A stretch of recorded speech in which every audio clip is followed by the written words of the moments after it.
Coming up in the news, the nation's leader presenting the annual budget communication in Parliament today. The Grand Bahama Human Rights Association relieved that Marco's alert is set to come on stream soon. And local religious leaders preparing for an island-wide outreach. The Bahamas Tonight, the Northern Edition, starts now. This is the Bahamas Tonight, Northern Edition.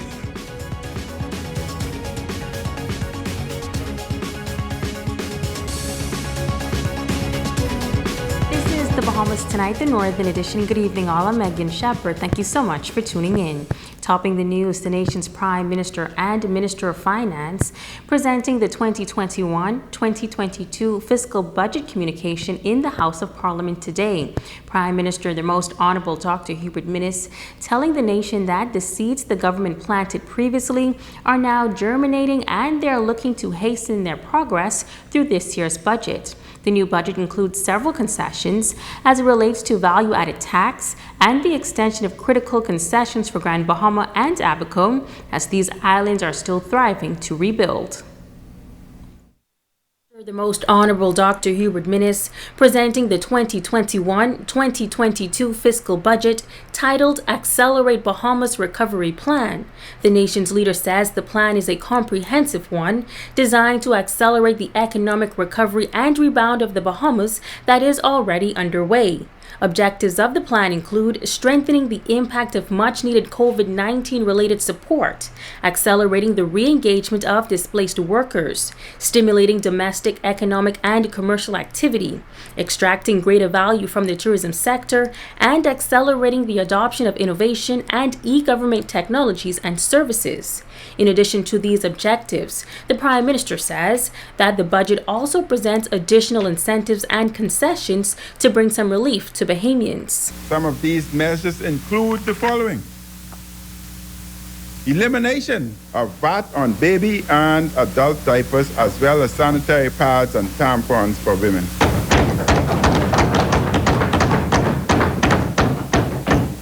Elimination of duty on disinfectants in support of efforts to maintain hygiene and sanitation.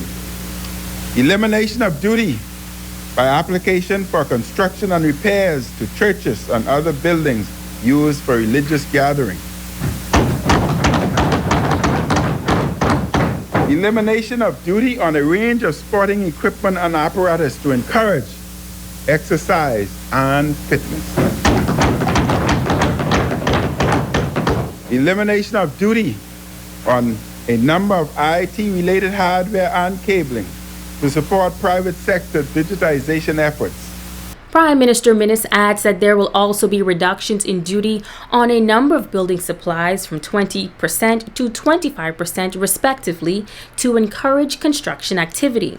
Most notably, Mr. Speaker, this includes the reduction in duty on electrical wire to 20% and continues the reduction duties on construction-related items that we began last year.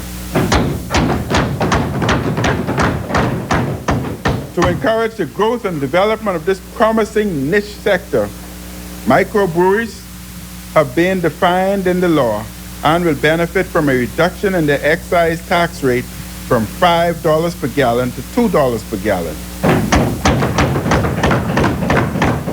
They will also be able to sell their products outside of their premises. Products from microbreweries are high-value collector's items and will promote job creation and export revenue.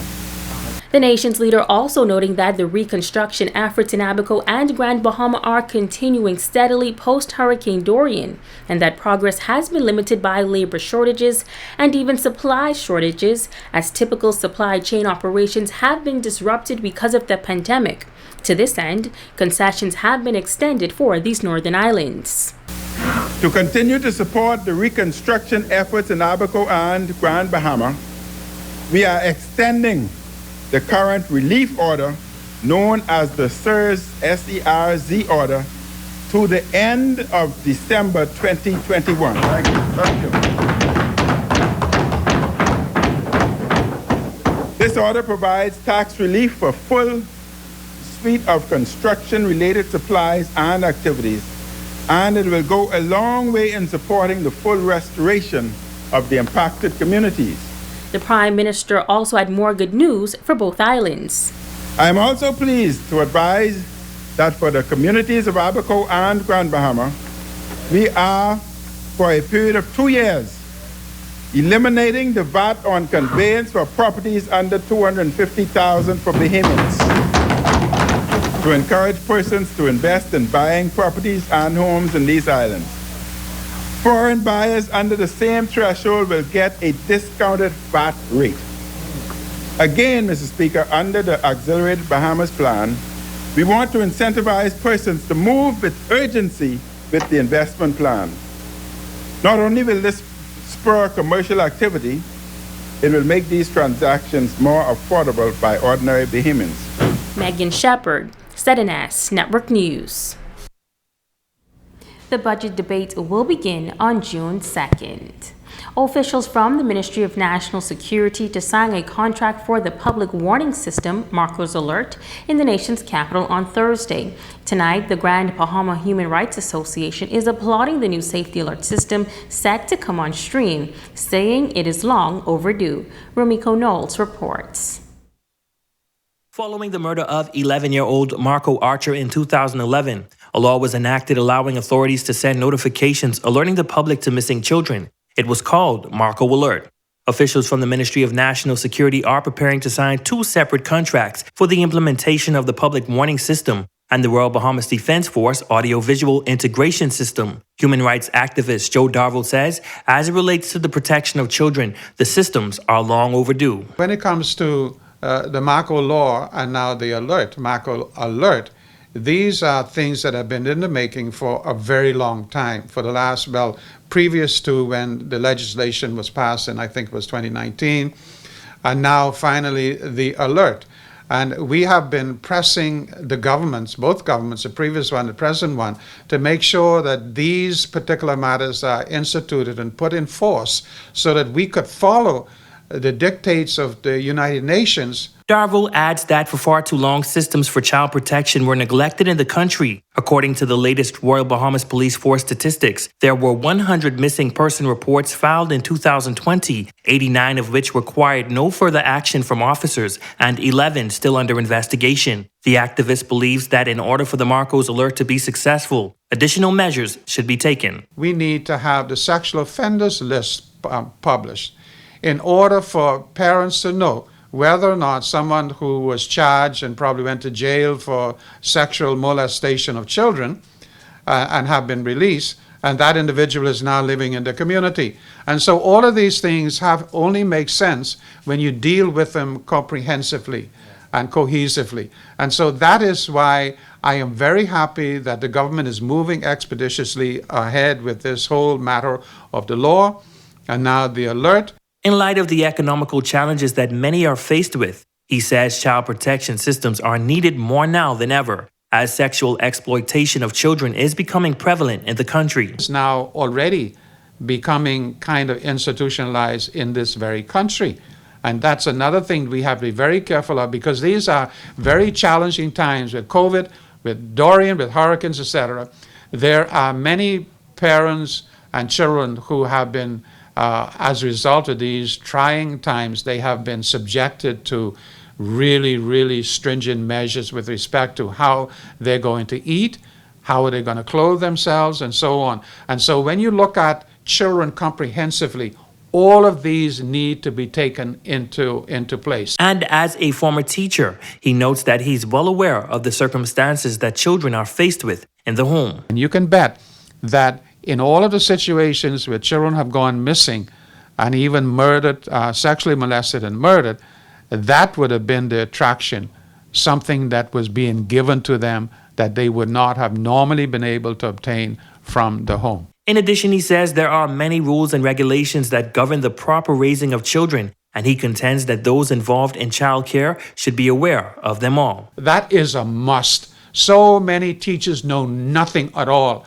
about how children should be protected, even in the school setting, and how you should discipline them and how you should not discipline them. And all of these rules and regulations are carried out, spelled out very carefully in all of the regulations that we have signed on to. Rumiko Knowles, ZNS Network News. Members of the Progressive Liberal Party gathering for the opening of the party's Central Grand Bahamas headquarters and community center in Lewis Yard this past holiday weekend. Party leader, the Honorable Philip Brave Davis, says he is pleased to have Unionist Kirkland Russell running as a candidate for the PLP in the Central Grand Bahama constituency. He says Russell is a man with a heart for the people. Just ask the people, and they will tell you.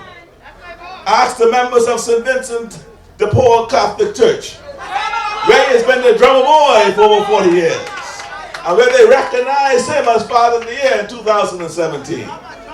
Ask the members of the labor movement, for whom he has worked tirelessly since 2006, and currently serves as Vice President of the Bahamas Hotel Managerial Association and Vice President of the Commonwealth of the Bahamas Trade Union Congress. Davis says the Central Grand Bahama candidate is a committed individual who cares about his people and his community, and hence Kirk Russell is a good fit for Central Grand Bahama. The man who at the age of 15 joined the Progressive Liberal Party because he believed in justice and equality for all Bahamians. With our country facing the biggest crisis of our lifetimes, with Grand Bahama facing the biggest disaster of our generation, we need people like Kirkland Russell and the rest of the Grand Bahama PLP team to bring hope and help to our people. Central Grand Bahama, prepare for a new day. The officer in charge of the island of Abaco speaking out tonight about the frequency of traffic accidents and fatalities on that northern island. Tonight, he is pleading with residents to drive with due care and attention in an effort to save lives. Shashina Rowe-Farquharson reports. The island of Abaco reeling from two traffic accidents that has claimed the lives of residents on that northern island. Officer in charge of the northern island, Kenwood Taylor, says speeding continues to be a factor, adding that officers have also beefed up patrols and checks as a deterrent to speed while ensuring that residents are adhering to the traffic laws. The police here in Abaco, we have increased visibility while out on patrols. We've had road checks. We've given out pamphlets in an effort to sensitize the motoring public and to make them aware of the speed limits for the various intersections, highways, school zones, and to ensure that they are wearing their seatbelts, they don't have any open bottles in their vehicle, and they are not distracted by any electronic devices. We feel that by doing this, we can decrease the amount of traffic accidents and fatality that we're having on our streets here in Abaco. For the year, the island has had 8 traffic fatalities, 6 of which has occurred on the Essie Boodle Highway. I would like to use this opportunity to sensitize the motoring public to be very vigilant while driving on our streets, in particularly our highways. The speed limit for Essie Boodle Highway and Great Abaco Highway is 45 miles an hour.